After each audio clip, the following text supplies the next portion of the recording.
आप सभी को जय मसीह की। आज परमेश्वर के वचन में आप सभी का स्वागत है। परमेश्वर पिता आज अपने वचनों के द्वारा आप सभी को बहुत आयत से आशीष को दे। पिता परमेश्वर आज अपने वचनों के द्वारा आपसे बोले और बातचीत करे। आज हम परमेश्वर के मिलाप वाले तंबू के विषय में परमेश्वर के वचन से सीखेंगे और ये हमारे जीवन के लिए जानना आवश्यक है मेरे प्रियो, क्योंकि जब हम पुराने नियम को जानेंगे तभी हम नए नियम को अच्छी रीति से समझ सकते हैं। और जब हम परमेश्वर के मिलाप वाले तंबू, परमेश्वर के मंदिर के बारे में जब हम सीखते हैं तो हम इस बात को जान सकते हैं कि परमेश्वर का स्वर्ग का निवास कैसा है, परमेश्वर का स्वर्ग कैसा है, हमारा परमेश्वर का स्वभाव कैसा है, हमारा परमेश्वर कैसा है। और हम परमेश्वर के बारे में जान सकते, उसके स्वर्ग के बारे में जान सकते इस मिलाप वाले तंबू के द्वारा।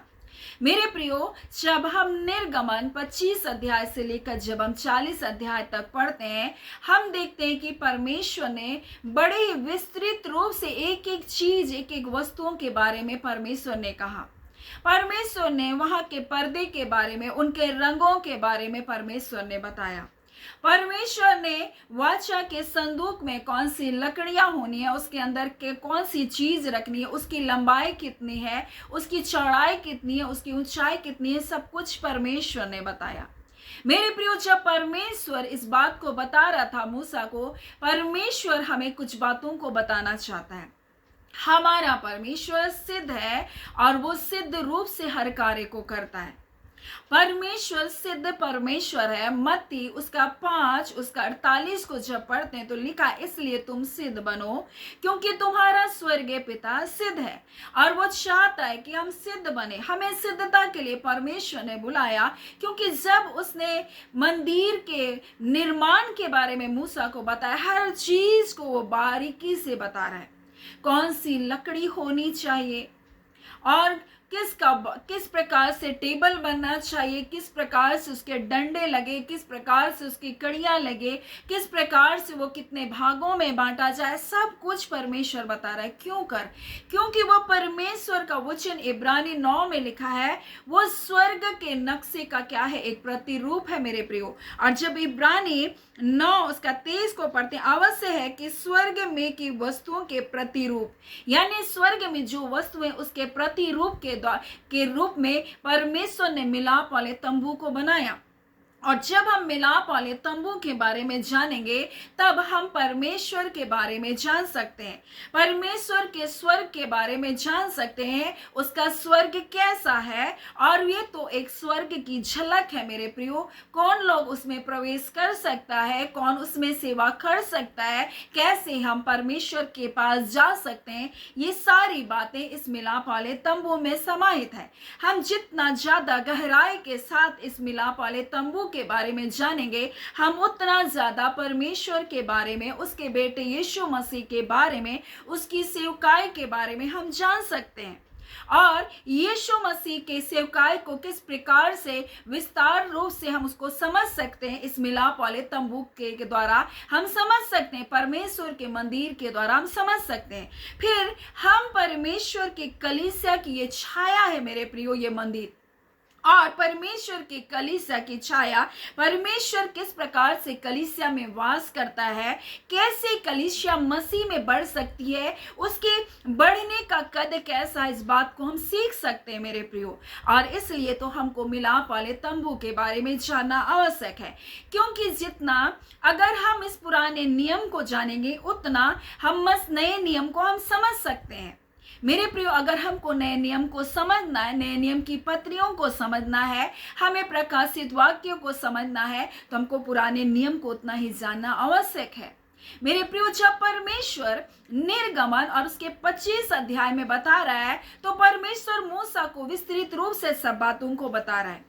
परमेश्वर कह रहा है, जब तुम वाचा के संदूक को बनाना तो बबूल की लकड़ियों को लेना, उसको अंदर और बाहर बोलता है सोने से मढ़ना। और इस बात को बता रहा है कि यीशु मसीह को मनुष्यत्व और परमेश्वर के बारे में बता रहा है, यानी यीशु मसीह संपूर्ण मनुष्य और संपूर्ण परमेश्वरत्व उसमें वास करता है। और यहाँ पर लकड़ी छुपी हुई है और बाहर और अंदर उसमें क्या है, सोना लगा हुआ है। मेरे प्रियो, वो धार्मिकता के द्वारा एक नया जीवन को परमेश्वर ने मनुष्य जाति को दिया। इस बातों को हम आगे चलकर सीखेंगे, लेकिन इस बात को हम देख रहे परमेश्वर हर चीज को वहां बारीकी से बता रहा है। उसकी ऊंचाई कितनी होनी चाहिए उस संदूक की, उसकी चौड़ाई कितनी होनी चाहिए, इस ऊंचाई चौड़ाई के बारे में, गहराई के बारे में भी हम बाद में सीखेंगे। लेकिन इस बात को हम सीखें कि परमेश्वर कितना सिद्ध है। वो सिद्ध परमेश्वर है और वो चाहता है कि हम सिद्ध बने। जब परमेश्वर ने मनुष्य को बनाया तो उत्पत्ति में इस प्रकार से परमेश्वर का वचन कहता है, पहला अध्याय, फिर परमेश्वर ने कहा हम मनुष्य को अपने स्वरूप में और अपनी समानता में बनाए। मेरे प्रियो, परमेश्वर ने मनुष्य को अपने स्वरूप में और अपनी समानता में बनाया और परमेश्वर ने उसको हर पृथ्वी पर के सब रेंगने वाले जंतु, मछलियों, समुद्र की मछलियां, आकाश के पक्षी, घरेलू पशु और सारी पृथ्वी के सब रेंगने वाले जंतुओं पर परमेश्वर ने उनको अधिकार दिया। परमेश्वर ने उनको अधिकारी बनाया। परमेश्वर ने कहा पृथ्वी पर हर चीज तुम्हारे अधिकार में मैं तुमको देता हूं और तुम इस पर अधिकार को रखो। और मनुष्य ने ऐसे ही हमको बनाया, लेकिन जब मनुष्य पाप किया तब मनुष्य परमेश्वर के उस जगह से जो परमेश्वर ने अपनी समानता में, अपने स्वरूप में बनाया, उस स्थान को खो दिया। हमने परमेश्वर के स्वरूपता को खो दिया।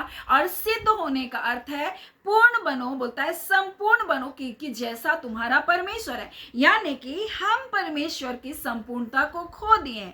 हम परमेश्वर की उपस्थिति से हम दूर चले गए थे। और इसलिए तो अब्राहम को जब परमेश्वर ने 75 वर्ष की आयु में बुलाया और उसके बाद इतने दिन चलने के बाद परमेश्वर उससे 17 अध्याय में इस प्रकार से कहता है कि अब्राहम से कहता है मेरी उपस्थिति में चल, मैं सर्वशक्तिमान परमेश्वर हूं, मैं सिद्ध परमेश्वर हूं, मेरे उपस्थिति में चल और सिद्ध होता जा। यानी कि परमेश्वर के उस मंदिर में कोई भी बिना बलिदान के प्रवेश नहीं कर सकता था, कोई भी अशुद्ध होकर के प्रवेश नहीं कर सकता है। मेरे प्रियो, वैसे ही हम इस पृथ्वी में हम सोचेंगे कि हम कुछ भी करें और हम परमेश्वर के स्वर्ग में चले जाएंगे तो हम गलत फहमी में हैं। हम बड़ी भूल में हैं कि हम कुछ भी कर लें और हम स्वर्ग में चले जाएंगे, तो ये गलत बात है मेरे प्रियो। हमें पवित्र बनना है। परमेश्वर का वचन कहता है वो पवित्रताई में सिद्ध है, वो सिद्ध परमेश्वर प्रेम करने में सिद्ध है, उसके उपदेश सिद्ध है, उसके मार्ग सिद्ध है और वो चाहता है कि हम भी सिद्ध बने। वो परमेश्वर एक एक छोटी छोटी बारीकियों को देखता है मेरे प्रियो, और वो चाहता है कि हमारे जीवन में बिल्कुल वैसा ही हमारा जीवन हो और हमको उसी स्तर तक ले जाने के लिए यीशु मसीह आया। और जब हम मिलाप वाले तंबू के बारे में जब हम सीखेंगे, हम वाचा के संदूक के बारे में सीखेंगे, तो हम इस बात को सीखेंगे कि परमेश्वर का कलीसिया के साथ, मसीह का कलीसिया के साथ कैसा संबंध है और वो कैसे उनके बीच में निवास करता है और कलीसिया किस हद तक वो बढ़ सकती है, किस कद तक उसको बढ़ना, इसके बारे में परमेश्वर का वचन हमें बताता है मेरे प्रियो। इसलिए हमें इस पुराने नियम में हमें मिलाप वाले तंबू के बारे में जानना आवश्यक है। अब देखें, जब आप निर्गमन 25 से लेकर 40 अध्याय तक पढ़े, परमेश्वर इतनी बारीकी से मनुष्य की रचना, सृष्टि की रचना के बारे में भी नहीं बताता जितना कि परमेश्वर इस मिलाप वाले तंबू के बारे में बता रहा है, क्योंकि ये स्वर्ग का नक्शा है। परमेश्वर का वचन कहता है ये स्वर्ग का प्रतिबिंब है ये नक्शा, और जितना हम उसको समझेंगे उतना हम अपने आत्मिक जीवन में हम उन्नति करेंगे, उतना हम परमेश्वर की पवित्रताई में हम आगे बढ़ेंगे, उतना हमारे जीवन की उन्नति होती चली जाएगी। और इसलिए तो परमेश्वर चाहता है कि हम उन्नति करें, हम बढ़ोतरी का जीवन को जिएं और हम देखें कि हमारे परमेश्वर का स्वभाव कैसा है। हमारा परमेश्वर अपने गुण में, अपने चरित्र में, अपने प्रेम में वो परमेश्वर सिद्ध है, वो पवित्रताई में सिद्ध है, वो न्याय करने में सिद्ध है। वो परमेश्वर, वो सिद्ध ही परमेश्वर है मेरे प्रियो। और इसलिए वो चाहता है, इसलिए बोलता है कि तुम सिद्ध बनो, क्योंकि तुम्हारा स्वर्गीय पिता सिद्ध है, वो प्रेम में सिद्ध है, उसके हर एक मार्ग सिद्धता के हैं। और इसलिए वो अब्राहम को 99 वर्ष में कहता है मैं सर्वशक्तिमान परमेश्वर हूं, मेरी उपस्थिति में चल और सिद्ध होता जा। और परमेश्वर मूसा से जब बात किया, परमेश्वर उस तंबू के निर्माण के बारे में एक एक चीज के बारे में बता रहा है। और वहां इस प्रकार से लिखा है कि जिन वस्तुओं की भेंट लेनी है वो ये है: सोना, चांदी, पीतल, नीले, बैजनी और लाल रंग का कपड़ा, सूक्ष्म सनी का कपड़ा, बकरी का बाल। हर चीज को परमेश्वर बता रहा है। क्यों? परमेश्वर हर चीज को सिद्ध रूप से हमारे जीवन में पूरा करता है। एक एक वस्तु, एक एक चीज का एक एक आत्मिक अर्थ है मेरे प्रियो। और वैसे ही परमेश्वर आज हमारे जीवन में, हम सोच सकते हैं कि अरे मुझको परमेश्वर ने ऐसे ही बना दिया। नहीं मेरे प्रियो, परमेश्वर ने आपको बड़ी बारीकी के साथ बनाया है। परमेश्वर ने आपको समय लेकर के परमेश्वर ने बनाया। परमेश्वर ने आपको, जब आप माँ के गर्भ में आप रचे जा रहे थे, लिखा, आपके एक एक अंग जब बनाए जा रहे थे, परमेश्वर के पुस्तक में वो लिखे जा रहे थे। आज सोचते हैं अरे मैं तो इतना नाटा हूं, मुझको तो परमेश्वर ऐसा क्यों बनाया? परमेश्वर आपको जितना हाइट दिया, जैसे आपको बनाया, जैसे रंग आपको दिए, जैसे बाल आपको दिए, जैसे आपके शरीर का ढांचा, सब कुछ अच्छा है मेरे प्रियो। परमेश्वर आपको उसी रूप से बनाया है जिस रूप से परमेश्वर आपको देखना चाहता है। और आप अपनी जगह में उसी रूप से बनाए गए हैं और आप अपनी जगह में सर्वोत्तम है मेरे प्रियो। परमेश्वर आपसे बहुत प्रेम करता है। आपको ऐसे ही नहीं बना दिया। परमेश्वर बिना मकसद, बिना उद्देश्य के कुछ भी नहीं बनाता मेरे प्रियो। जब परमेश्वर ने नूह को बोला जहाज बनाने, परमेश्वर उसको लकड़ी बताया, उसका नक्शा बताया, और परमेश्वर उनको बता रहा था मैं तुम्हारे लिए बचाने के लिए ऐसा योजना बनाया। मेरे प्रियो, आज परमेश्वर जब हमको मिलाप वाले तंबू, जो स्वर्ग का नक्शा इब्रानी में इस प्रकार से लिखा हुआ है 9 में, इसलिए अवश्य है कि स्वर्ग में वस्तुओं के प्रतिरूप इन बलिदानों के द्वारा शुद्ध किए जाएं। क्योंकि जब हम देखते हैं, जब मिलाप वाले तंबू में हम देखते हैं कि वहां पर मिलाप वाले तंबू में आंगन है, पवित्र स्थान है और महापवित्र स्थान है, और बिना लहू लिए हुए तो महायाजक वहां प्रवेश नहीं करता था, क्योंकि लहू के द्वारा सारी वस्तुएं शुद्ध की जाती थी। वहां वाचा का संदूक था। वाचा के संदूक में हम देखते हैं आज्ञा की पट्टियां थी, 2 आज्ञा की पट्टियां थी, और ये लिखा है परमेश्वर का वचन, ये जो पत्थर की 2 पट्टियां थी, ये व्यवस्था का सारांश था मेरे प्रियो। और व्यवस्था में 613 नियम दिए गए और इनका सार को परमेश्वर ने 2 पट्टियों पर लिखा।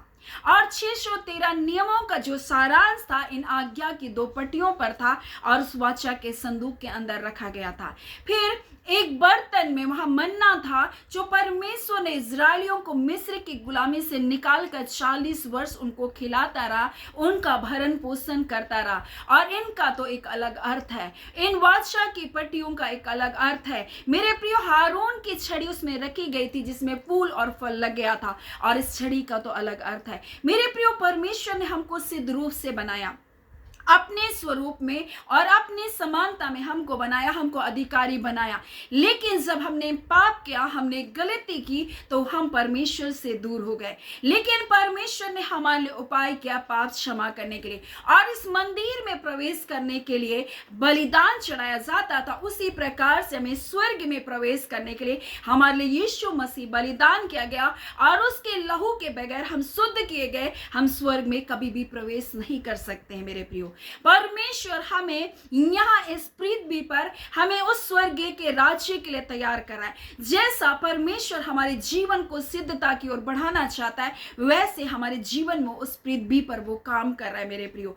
आज हमारा ध्यान कहाँ है मेरे प्रियो? इसलिए परमेश्वर का वचन कुलसी में इस प्रकार से कहता है कि जैसा तो बोलते हैं कि तुम स्वर्गीय वस्तुओं की ओर अपने ध्यान को लगाओ। तुम मसीह में जिलाए गए हो तो पृथ्वी के नहीं परंतु स्वर्गीय वस्तुओं की ओर ध्यान दो मेरे प्रियो। वो स्वर्ग हमारा निवास स्थान है, हम इस पृथ्वी में परदेसी हैं। परमेश्वर का वचन कहता है ये डेरा सरीखा घर एक दिन गिराया जाएगा और हमको चिरस्थायी घर मिलेगा। तो जिस घर में, जिस स्वर्ग में हम जाने वाले हैं, हमको उसके नियम को, उसके कायदे को, उसके कानून को हमको जानना आवश्यक है। हमारे परमेश्वर के स्वभाव को, उसके गुण को, उसके चरित्र को जानना आवश्यक है। इसलिए तो पृथ्वी की नहीं परंतु स्वर्गीय वस्तुओं पर अपने मन को लगाओ। परमेश्वर कहता अपने ध्यान को लगाओ। और ये मिलाप वाला तंबू हमें परमेश्वर के बारे में, उसके स्वर्ग के बारे में, उसके गुण के बारे में, उसके स्वभाव के बारे में हमको बताता है। इसीलिए हमें मिलाप वाले तंबू, परमेश्वर के मंदिर को जानना आवश्यक है, क्योंकि ये तो स्वर्ग का नक्शा है जो परमेश्वर ने मूसा को दिया। और जब जितना अधिक हम इसको जानेंगे उतना हम परमेश्वर के बारे में हम जान पाएंगे, और परमेश्वर हमारे जीवन में उस आत्मिक उन्नति को लेकर आएगा, उस छुटकारे को अद्भुत रीति से हमारे जीवन में लेकर आएगा, और हम और भी मजबूती के साथ परमेश्वर के मार्ग में हम चल सकते हैं, और दिनों दिन हम मसीह के स्वरूप में हम बढ़ते जाएंगे मेरे प्रिय, उसके स्वभाव में, उसके गुण में हम बढ़ते चले जाएंगे। और यही बात हमें ये मिलाप वाला तंबू हमको बताने जा रहा है। सो आने वाले दिनों में हम इसके बारे में और अधिक सीखेंगे। हम परमेश्वर के मंदिर के बारे में, हमारा परमेश्वर सिद्ध है और वो चाहता है कि हम उस सिद्धता में बढ़ते चले जाएं, उसके प्रेम की सिद्धता में बढ़ते चले जाएं, उसकी पवित्रता की सिद्धता में बढ़ते चले जाएं, उसके गुण, उनके स्वभाव में हम बढ़ते चले जाएं। सो परमेश्वर पिता इन वचनों के द्वारा आप सभी को बहुत आयत से आशीष को दे। आमीन। आइए हम प्रार्थना करेंगे। धन्यवाद देते हैं जीवते सच्चे सामर्थी हमारे अबा परमेश्वर, प्रभु यीशु मसीह के मधुर मीठे नाम से पिता आपके पास आते हैं।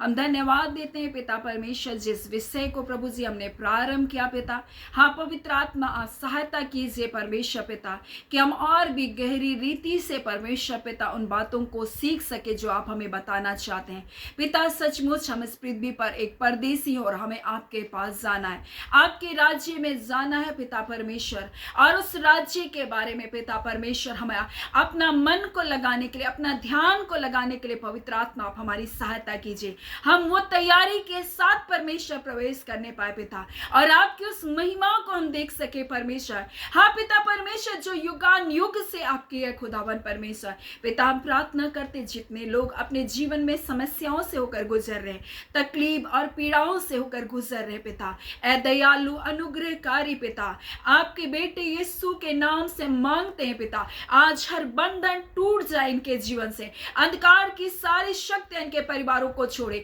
गरीबी की आत्मा, बेरोजगारी की आत्मा, अविवाहित होने के लिए बंधन जो बांधे गए, यीशु के नाम से हम इनके जीवन से तोड़ते। ये आशीषित है, ये ब्लेस लोग हैं पिता। हाँ खुदा, कोई श्राप, कोई पाप के बंधन के जीवन पर कार्य नहीं कर सकते पिता, कोई तंत्र मंत्र, कोई गलत शब्द परमेश्वर पिता इनके जीवन पर कार्य नहीं कर सकते, क्योंकि आपका वचन इनके लिए परमेश्वर पिता, आपका वचन दोधारी तलवार है। आज यीशु के नाम से हर एक गलत शब्द परमेश्वर जिनके खिलाफ में बोले गए, हम यीशु नासरी के नाम से तोड़ते हैं पिता। इनका भविष्य उज्जवल है, ये आशीषित है पिता परमेश्वर। आपके बेटे यीशु के लहू की वाचा में प्रभु जी कोई बीमारी, कोई अंधकार, कोई अशुद्धता, कोई अपवित्रता आपके बच्चों को छू नहीं सकती, कोई पाप में सभा इनके जीवन पर राज्य नहीं कर सकता। जो बार बार गिरे पिता, आपके लहू के कारण, उस धार्मिकता के कारण प्रभु ये उठ खड़े होने पाए यीशु के नाम से। खुदा उनके पाप अपराध क्षमा किए जाए, हर प्रकार की बोझ और चिंता इनके जीवन से निकल बाहर होने पाए। भविष्य का जो चिंता है प्रभु, सारे भविष्य की चिंता इनके जीवन से जाने पाए। आप इनके लिए उपाय करने वाले यहोवा यिरे पिता, इनके लिए अद्भुत उपाय कर रहे पिता। हाँ पिता परमेश्वर प्रभु जी, बढ़ती ना पूरब से होती है ना पश्चिम से, यहोवा परमेश्वर आप बढ़ाते, आप इन्हें बढ़ा रहे पिता, आप उठा रहे। आपके लिए उम्र समय कोई मायने नहीं रखता प्रभु जी, डिग्रियां परमेश्वर क्वालिफिकेशन मायने नहीं रखता प्रभु जी। हाँ पिता, जब आप किसी को बढ़ाते परमेश्वर पिता, वो बातें पिता किसी के लिए कोई मायने नहीं रखता पिता। आप अपरिमित रूप से अपने लोगों को बढ़ा रहे पिता, आपका धन्यवाद देते हैं पिता, आपकी स्तुति, आपकी बड़ाई करते हैं। जितने लोग परमेश्वर पिता, हाँ पिता परमेश्वर बच्चे की आशीष के लिए प्रार्थना करते हैं, आज यीशु के नाम से प्रभु जी हर पिता गर्भ के बंधन टूटने पाए, हर दुर्बलता कमजोरी उनके शरीरों को छोड़कर जाने पाए, थायराइड की प्रॉब्लम खत्म होने पाए यीशु के नाम से, और पिता यीशु के नाम से कंसीव करने पाए, रिबांदा खाला और गवाही के साथ लौट रहे पिता, आपका धन्यवाद। हाँ पिता परमेश्वर आपका धन्यवाद। उत्तम जॉब के साथ ये लौट रहे प्रभु, आपका धन्यवाद। छुटकारे के साथ प्रभु ये लौट रहे प्रभु, आपका धन्यवाद। हालेलुया पिता, आपकी स्तुति, आपकी बड़ाई करते हैं, आपको सारी आदर महिमा देते हैं पिता। प्रार्थना यीशु के नाम से मांगते हैं, दया सुनिए, अनुग्रह से ग्रहण कर लीजिएगा। आमीन। परमेश्वर पिता आप सभी को बहुत ऐसे आशीष को दे। आमीन।